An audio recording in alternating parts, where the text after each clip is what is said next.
Hello friends, welcome to royal study. दोस्तों, आज के इस वीडियो में मध्य प्रदेश का बजट हम कवर करेंगे। आपकी काफी सारी डिमांड थी कि सर आप बजट हमें करवा दीजिएगा एक बार, क्योंकि इससे 2-3 बार क्वेश्चन आपके एग्जाम में बन चुके हैं ऑलरेडी। तो हम पूरी डिटेल के साथ बजट को कवर करेंगे मध्य प्रदेश के 2021-22 वाले को, ताकि आपका 1 से 2 नंबर का अगर क्वेश्चन बने वो कवर हो जाए। गाइस, अगर आपने चैनल को सब्सक्राइब नहीं किया, सब्सक्राइब करने के साथ बेल आइकन को भी दबा दीजिएगा, क्योंकि आपको पता होना चाहिए जिस जिस टॉपिक से आपके एग्जाम में क्वेश्चन बन रहे हैं उन सभी टॉपिक को हम कवर करवा चुके हैं और जीके की जुगाड़ प्लेलिस्ट में हम डाल चुके हैं, जिसकी लिंक हम डिस्क्रिप्शन में आपको दे देंगे। यहाँ पर आई बटन पर भी आपको मिल जाएगी। क्लियर है? तो फाइनली अब हम स्टार्ट करते हैं बिना टाइम वेस्ट किए। देखिए, सबसे पहले हम बात करते हैं कि जो बजट है कब पेश किया गया है। तो माननीय वित्त मंत्री है मध्य प्रदेश के जगदीश देवड़ा, इन्होंने 2 मार्च 2021 को मध्य प्रदेश की विधानसभा में वर्ष 2021-22 का बजट प्रस्तुत किया है। क्लियर है? याद रखिएगा, वो बजट के मुख्य बिंदु क्या थे ये भी हम आगे कवर करेंगे। बट उससे पहले आपको बता दें, मध्य प्रदेश के जो वित्त मंत्री है जगदीश देवड़ा, ये ऐसा पहले वित्त मंत्री है ये जो उन्होंने पेपरलेस बजट पेश किया है। तो पेपरलेस बजट पेश करने वाले मध्य प्रदेश के पहले वित्त मंत्री हो जाएंगे जगदीश देवड़ा। पहली बार पेपरलेस बजट कब पेश किया गया है मध्य प्रदेश में? तो ये 2 मार्च 2021 को किया गया है। और कौन सा किया गया है? तो वर्ष 2021-22 वाला किया गया है पेपरलेस बजट। इतनी चीजें आपको क्लियर हो चुकी होंगी। अब हम आगे बढ़ते हैं बजट के मुख्य बिंदु की ओर। देखिए, आत्मनिर्भर मध्य प्रदेश बजट 2021-22 को आत्मनिर्भर मध्य प्रदेश को दृष्टिगत रखते हुए विभिन्न योजनाएं मिशन मोड में इसको तैयार किया गया है। जनता का बजट तैयार करने हेतु जनता के सुझाव प्राप्त कर बजट में सम्मिलित करने का प्रयास किया गया है, इसलिए इसको जनता का बजट कहा गया है। डिजिटल बजट ये है, वर्ष 2021-22 का बजट डिजिटली प्रस्तुत किया गया है। स्पेशली आप याद रखिएगा, क्योंकि ये पहली बार किया गया है, इसलिए क्वेश्चन बन सकता है। अब देखिए, कुल विनियोग की राशि 2,41,375 करोड़ रुपए एवं कुल शुद्ध व्यय जो था ये 2,17,123 करोड़ का प्रावधान है। राजस्व जो घाटा है ये 8,294 करोड़ का है। तो ये डिटेल आप याद रखिएगा, ये कुछ डेटा है जो कि आपके एग्जाम में हो सकता है क्वेश्चन बन जाए। सकल राज्य घरेलू उत्पाद से राजकोषीय घाटे का 4.50% अनुमानित ये है, सकल राज्य घरेलू उत्पाद से। वर्ष 2021-22 में वर्ष 2020-21 के पुनरीक्षित अनुमान की तुलना में राज्य स्वयं के कर राजस्व में 22% की वृद्धि अनुमानित की गई है। क्लियर है? वर्ष 2021-22 में वर्ष 2020-21 के पुनरीक्षित अनुमान की तुलना में राजस्व व्यय में 9% की वृद्धि अनुमानित है। वर्ष 2021-22 में 20-21 की पुनरीक्षित अनुमान की तुलना में पूंजीगत व्यय में 42.6% की वृद्धि अनुमानित है। 2021-22 में पूंजीगत परिव्यय राज्य के सकल घरेलू उत्पाद का 3.90% अनुमानित है। और 2021-22 में राजस्व घाटा राज्य के सकल घरेलू उत्पाद का 0.73% है। इसके अलावा अगर आपसे पूछे जाए कि ब्याज भुगतान कुल राजस्व प्राप्तियों का कितना है 2021-22 में, तो ये 12.72% है। क्लियर है? तो ये कुछ डेटा था जो कि आपको याद रखना है। अब हम बात करते हैं बजट के मुख्य बिंदुओं की ओर, जो कि आपके लिए काफी ज्यादा जरूरी है।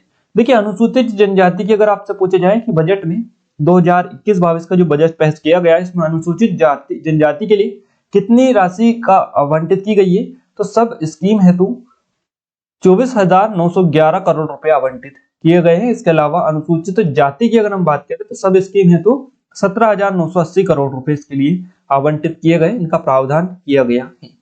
सरकारी प्राथमिक शालाओं की स्थापना हेतु 9,793 करोड़ का प्रावधान स्कूल शिक्षा के अंतर्गत किया गया है। तो स्कूल शिक्षा ध्यान रखिएगा। नेक्स्ट है जल जीवन मिशन हेतु कितने करोड़ रुपए का प्रावधान किया गया है, तो 5,762 करोड़ का प्रावधान जल जीवन मिशन के अंतर्गत किया गया है। इसके अलावा माध्यमिक शालाएं हेतु 5,329 करोड़ का प्रावधान, ये भी आपका स्कूल शिक्षा विभाग के अंतर्गत ही है। अटल कृषि ज्योति योजना हेतु 4600 करोड़ रुपए का प्रावधान किया गया है। शासकीय हायर सेकेंडरी शालाएं हेतु 4,027 करोड़ का प्रावधान किया गया है। समग्र शिक्षा अभियान हेतु 3,993 करोड़ का प्रावधान किया गया है। इसके अलावा 15वें वित्त आयोग की अनुशंसा के अनुसार स्थानीय निकायों को अनुदान हेतु 4,394 करोड़ का प्रावधान है। नेक्स्ट है प्रवेश कर से नगरीय निकायों को हस्तांतरण हेतु 3600 करोड़ रुपए का प्रावधान है। मुख्यमंत्री किसान कल्याण योजना हेतु 3200 करोड़ का प्रावधान है। इसके अलावा राष्ट्रीय स्वास्थ्य मिशन हेतु 3,035 करोड़ का प्रावधान है। प्राथमिक शालाएं हेतु 2,987 करोड़ का प्रावधान है। जनजाति कार्य विभाग के अंतर्गत देखिए हम इसलिए आपको थोड़ा सा फास्टली कवर करवा रहे चीजें कि वीडियो में डेटा थोड़ा सा ज्यादा है, क्योंकि बजट से एक सिंगल क्वेश्चन भी हमने नहीं छोड़ा। जितना भी बजट पेश किया गया है पूरा डेटा हमने ले लिया है, तो यहाँ से आपका सिंगल क्वेश्चन भी बाहर नहीं जाएगा, इसलिए हम आपको जल्दी जल्दी करवा रहे हैं ताकि आपका पूरा कम टाइम में कवर हो जाए। क्लियर है? अगर आपको थोड़ी सी स्पीड ज्यादा लग रही है तो आप स्पीड को थोड़ा सा कम कर लीजिएगा। प्रधानमंत्री ग्राम सड़क योजना हेतु 2,925 करोड़ का प्रावधान किया गया है। अटल गृह ज्योति योजना हेतु 2,581 करोड़ का प्रावधान किया गया है। प्रधानमंत्री आवास योजना हेतु 2,500 करोड़ का प्रावधान किया गया है। प्रधानमंत्री फसल बीमा योजना हेतु 2,220 करोड़ का प्रावधान किया गया है। नहर तथा उससे संबंधित निर्माण कार्य हेतु 2,026 करोड़ का प्रावधान किया गया है। कला विज्ञान और वाणिज्य महाविद्यालय हेतु 2,016 करोड़ का प्रावधान है। राष्ट्रीय ग्रामीण रोजगार गारंटी योजना हेतु 2,000 करोड़ का प्रावधान है और मुख्यमंत्री कृषक फसल उपार्जन सहायता योजना हेतु 2,000 करोड़ का प्रावधान है। बांध तथा संलग्न कार्य हेतु 1,885 करोड़ का प्रावधान है। सामाजिक सुरक्षा और कल्याण हेतु 1,816 करोड़ का प्रावधान है। माध्यमिक शालाएं हेतु 1,770 करोड़ का प्रावधान है, जो कि जनजातीय कार्य विभाग के अंतर्गत है। नेक्स्ट है हाउसिंग फॉर ऑल के लिए 1,500 करोड़ का प्रावधान किया गया है। सीएम राइज स्कूल हेतु 1,500 करोड़ का प्रावधान इसमें किया गया है।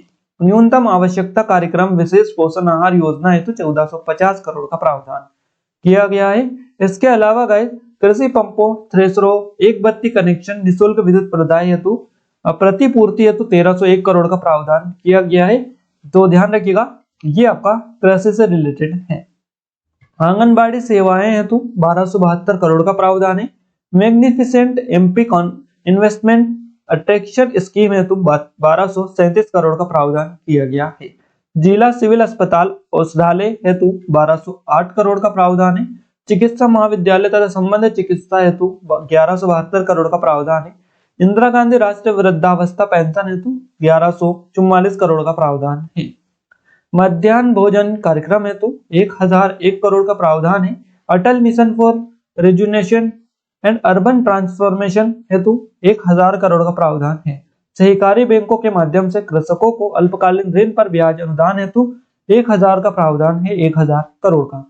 लाडली लक्ष्मी योजना हेतु 922 करोड़ का प्रावधान है। स्मार्ट सिटी के लिए 900 करोड़ का प्रावधान है। अनुरक्षण और मरम्मत साधारण मरम्मत हेतु 891 करोड़ का प्रावधान है।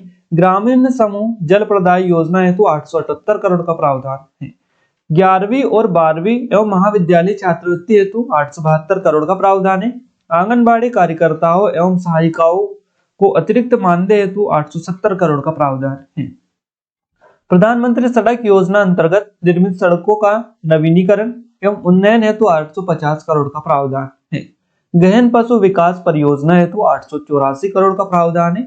ग्रामीण सड़कों का निर्माण हेतु 620 करोड़ का प्रावधान है।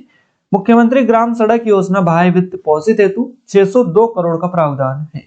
मुख्यमंत्री जन कल्याण संबल योजना हेतु 600 करोड़ का प्रावधान है और मध्य प्रदेश सड़क विकास कार्यक्रम एडीबी वित्त पोषित हेतु 600 करोड़ का प्रावधान है।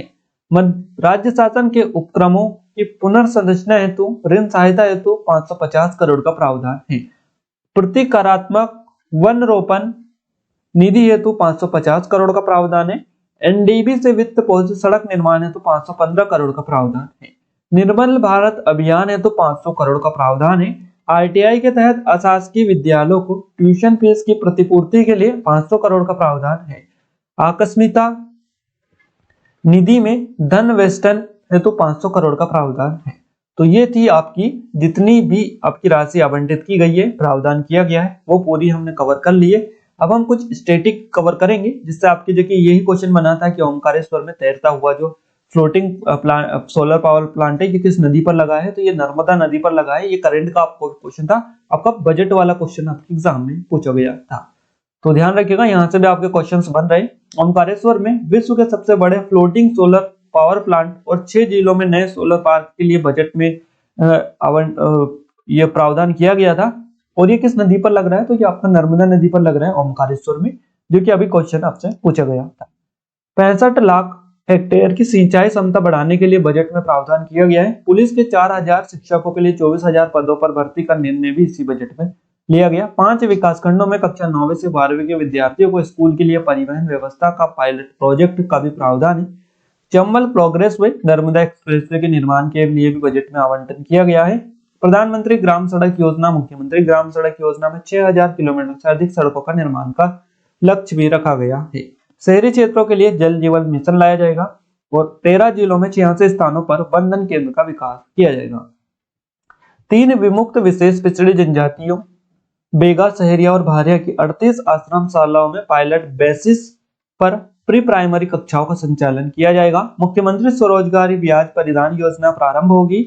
इज ऑफ डूइंग बिजनेस के लिए startup your business in 30 days पर तेजी से अमल प्रारंभ होगा। 50 बिस्तर की पुलिस चिकित्सालय बनेगा। पन्ना में डायमंड म्यूजियम बनाया जाएगा। छतरपुर जिले में जटाशंकर पर रोपवे का निर्माण किया जाएगा। अभी आपसे क्वेश्चन बना था कि आपका जटाशंकर जो मंदिर है ये कहाँ पर है, तो गाइस ये आपका कुछ लोग बताते हैं कि पंचमढ़ी में और ये आपका कुछ लोग बताते हैं छतरपुर में। तो गाइस आपको पता चल चुका है छतरपुर जिले में जटाशंकर पर रोपवे का निर्माण किया जाएगा। तो ये आपका छतरपुर जिले में और करंट का ये क्वेश्चन है आपका, जो कि ज्यादातर आपके एग्जाम में बनता रहता है। क्लियर है। पन्ना में डायमंड म्यूजियम बनेगा, ये भी आप याद रखिएगा।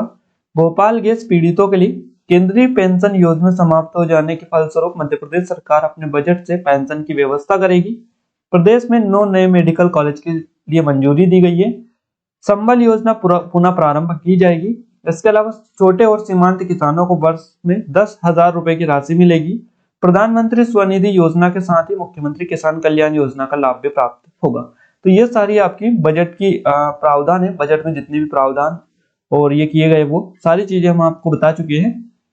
देखिए कुछ डेटा और आपके लिए लेकर आए, जैसे विभागवार विस्तृत आंकड़े हमने आपके लिए यहाँ पर मेंशन कर दिए, जो कि आपके हर विभाग से रिलेटेड कितनी राशि प्रावधान की गई है, बजट में कितनी राशि आवंटित की गई है। देखिए सामान्य प्रशासन विभाग के अंतर्गत निकायों का निर्वाचन व्यय हेतु 221 करोड़ का प्रावधान किया गया है। इसी आधार पर गृह विभाग के अंतर्गत जिला स्थापना हेतु 4376 करोड़ का, सामान्य व्यय पुलिस के हेतु 1486 करोड़ का और पुलिस आवास हेतु 405 करोड़ का प्रावधान किया गया है। तो ये सारी राशि जो है इनको कैलकुलेट करके तीनों को जोड़कर अगर आपसे पूछा जाए गृह विभाग के अंतर्गत कितना बजट आवंटित किया गया है, तो इन तीनों को ऐड कर लीजिएगा और उसके बाद में यहाँ पर आपका राइट आंसर आपको मिल जाएगा। ऐसे ही आपका एक पूछा था परिवहन विभाग के अंतर्गत क्वेश्चन कि परिवहन विभाग के अंतर्गत मध्य प्रदेश के बजट में कितनी राशि आवंटित की गई है, तो उसमें भी सेम ऐसा ही होगा। अगर एक यहाँ पर डेटा है आपका जैसे कि जेल विभाग के अंतर्गत, तो ये 430 करोड़ ही करेक्ट रहेगा। अगर ऐसे 2-3 है तो इन दोनों तीनों को जोड़ लीजिएगा, आपका काम चल जाएगा यहाँ पर जितना भी आपको डेटा मिलेगा। तो राजस्व विभाग के अंतर्गत 622 करोड़ का प्रावधान है और ये राजस्व विभाग के अंतर्गत राजस्व पुस्तक 6 से 4 के अंतर्गत आपदा में आर्थिक सहायता तो 622 करोड़, आपदा प्रबंधन योजना को बनाए जाने 485 करोड़ का प्रावधान है। ऐसे कुछ और चीजें भी है और ये जो डेटा है देखिए इतना सारा डेटा है ये आपके लिए, और अगर हम वीडियो बनाएंगे तो करीबन 1 घंटे से अधिक लंबी वीडियो हो जाएगी। तो हम नहीं चाहते कि इतना टाइम आपका वेस्ट हो। आप अगर इनको कवर करना चाह रहे हैं तो देखिए हमने जो पहले आपको करवा दिया ऊपर उसमें से ज्यादातर क्वेश्चंस बनेंगे। बाकी अगर इस हिसाब से अभी आपके क्वेश्चंस बनते हैं तो गाइस इस वीडियो को, इस जो पीडीएफ है हम हमारे एप्लीकेशन में डाल देंगे जीके के जुगाड़ प्लेलिस्ट में या उस कोर्स में, ताकि वहां से आप अच्छे से इसको कवर कर ले, क्योंकि काफी ज्यादा डेटा है और इतना हम आपको यहाँ पर नहीं पढ़ा सकते हैं। आप भी समझ सकते हैं वीडियो काफी ज्यादा लेंथी हो जाएगी। क्लियर है। तो ये थोड़ी सी चीजें हैं, बाकी और कोई दिक्कत नहीं है हमें पढ़ाने में। ये पीडीएफ हम वहां पर डाल देंगे तो वहां से आप इसको कवर कर सकते हैं। देखिए काफी सारे लोग जो है वीडियो अपलोड होते ही बोलने लगते हैं कि सर आप पीडीएफ जल्दी से दीजिएगा। इसकी जो पीडीएफ है हम शाम तक अपलोड कर देंगे, आप बिल्कुल भी टेंशन मत लीजिएगा इस चीज की, क्योंकि आपसे ज्यादा हमें टेंशन है पीडीएफ देने की, इसलिए आप बिल्कुल भी टेंशन मत लीजिएगा। हम पीडीएफ टाइम टू टाइम आपको अपडेट कर देंगे। बस आप अपनी स्टडी पे फोकस कीजिएगा और अच्छे से स्टडी कीजिएगा, एग्जाम में अच्छे स्कोर आप करके आए। क्लियर है। तो आज की इस वीडियो में बस इतना ही, मिलते हैं हम एक नई स्टडी वीडियो के साथ। तब तक के लिए जय हिंद, वंदे मातरम।